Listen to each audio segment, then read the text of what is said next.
Some people, like, if they really like the idea of Islam, one thing that I've noticed might hold them back, like someone I know, is the fact, they say that in Islam, if you choose to leave Islam, you can be executed. How, like, would you overcome this? Okay, so, so the brother is saying, like, perhaps one of the things that deter people from becoming Muslim is that if you leave Islam, if you apostatize, that you will be killed. Yeah, so why would someone become Muslim if that's the case? And this reminds me of a true story that happened during the times of one of the Khulafa. There was a Christian that used to always be in his gathering. He was a good guy, this Christian. So one day the Khalifa now gives him da'wah. He says, Ya akhi, or one of the Umara perhaps, he tells him, why don't you become Muslim? So the Christian says, I like to drink too much. I love drinking, that's why I won't become Muslim. So the Amir tells him, listen, become Muslim and drink. What's the problem? So the guy takes his shahada. Then right after he takes shahada, he says, if you drink, we'll whip you. And if you leave Islam, we'll kill you.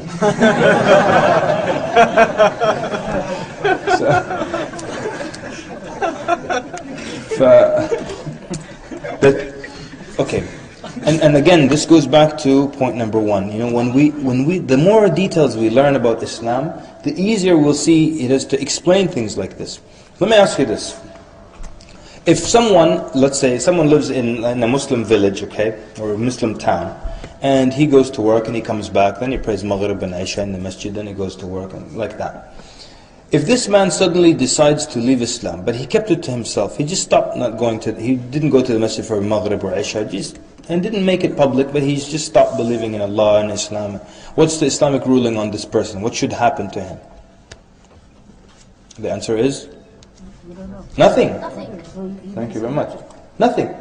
He left Islam and he kept it to himself. There's nothing. Yeah, khalas. He has the right to do that. And so, can people leave Islam? Yes, absolutely, they can leave Islam. You can leave Islam, but you keep quiet about it. Why? Because the minute you start to make it public, now the state, and we're talking about the Islamic state, it has an interest in this person. Why? Because when you leave Islam, or you have certain doubts that make you, not believe in Allah Azza wa Jalla, or the Quran, or Nabi Sallallahu Alaihi Wasallam, if you have certain doubts like that, the minute you start to make it public, you are bound to affect people who are close to you. So you might affect your parents, you might affect your children, you might affect your wife, you might affect your brothers and sisters, your siblings. You could affect your neighbor, you could affect your close friend, you could affect close workers, co-workers, or students if you're a teacher. You understand? So now, if you make it public and you keep mentioning these doubts, and there'll be people without not enough knowledge, and they might fall for these doubts as well. So now the state has an interest in you because you're making it public, and you will affect other people, and the state looks out for the population. So now you will be a person of interest. But anyone can leave Islam, and it's no big deal. As long as they keep it a secret. The minute you make it public, and now you make it public, then the state has an interest in this individual. But now look at it. There's a difference between how Islam deals with the apostate versus perhaps, let's just say in the Bible how it's dealt with. He is still given many chances. For example, in the Bible, in the book of Deuteronomy, chapter 13, verse 8 and 9, it explains that the one who leaves his religion, that you should kill him.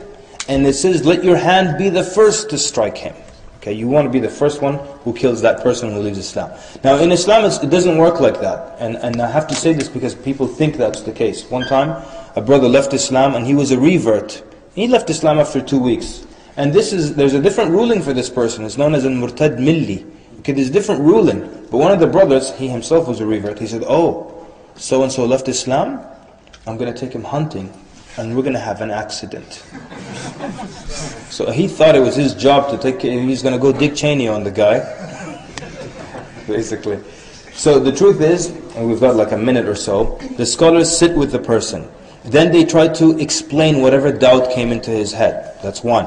Two, then they start to, not in any particular order, then they try to establish or reaffirm that yes, this book is from Allah Azza wa Jalla. Here's the evidence, and this is the final prophet, here's the evidence, right?